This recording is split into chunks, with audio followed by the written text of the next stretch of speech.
Hi everybody, today I'm going to talk about hillshades. What are they and how to set them up in QGIS. And I'm going to be using the same DM, that is the digital elevation model that you're using for Lab 6, but one from Washington State and specifically from Mount St. Helen, which is right here. This is the way Mount St. Helen looks like from an observer looking at the northern face when the sunlight is hitting the volcano from the northwest side. And this is the way Mount St. Helen looks on a hillshade when the sunlight is hitting from the same position. You can see it right here. A hillshade is a 3D representation of surface on a grayscale instead of colors such as in this raster. Actually, if you look for the path of both layers by hovering over the layers,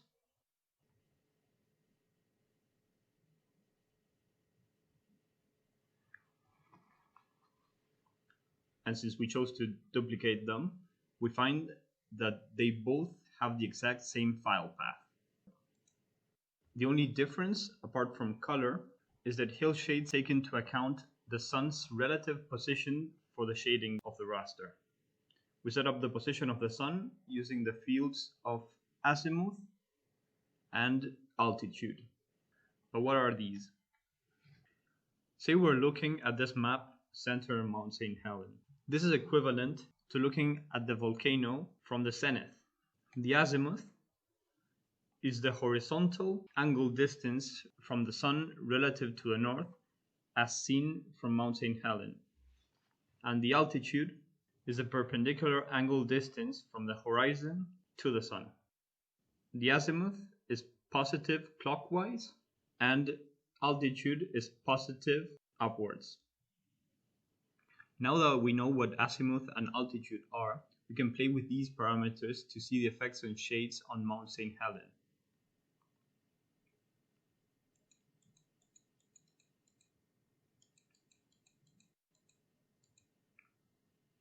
I'm fixing the elevation at 60 degrees so I can clearly see the changes in shading.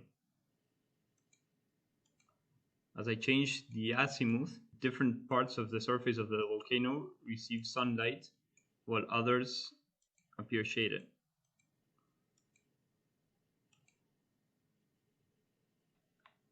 In this website, NOAA Solar Calculator, we can find the azimuth and altitude, which here is called the elevation, of the sun as seen from any location at any time.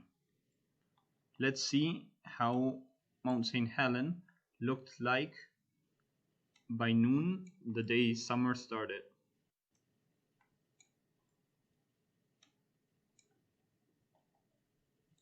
That's the state.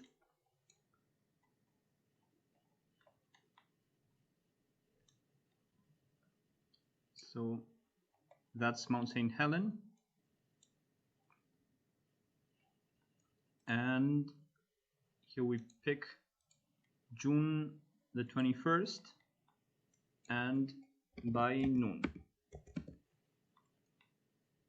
So here the software calculates azimuth and elevation, which is altitude, which are the first one 141 and the second one 63.15.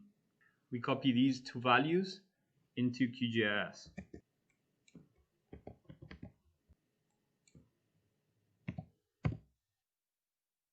This is how Mount St. Helen looked like that day and at that time.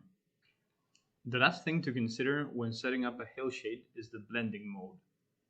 This controls how this layer blends with the visible layer that's underneath.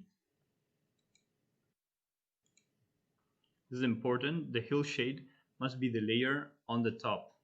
It doesn't work if you switch it the other way around. You then select multiply as the blending mode. And this does a pixel-wise multiplication. So the hillshade pixels that are darker, which are shades, appear darker when multiplied by a color, and the lighter pixels, which are hit by direct sunlight, appear lighter. And well, that's it for Hillshades.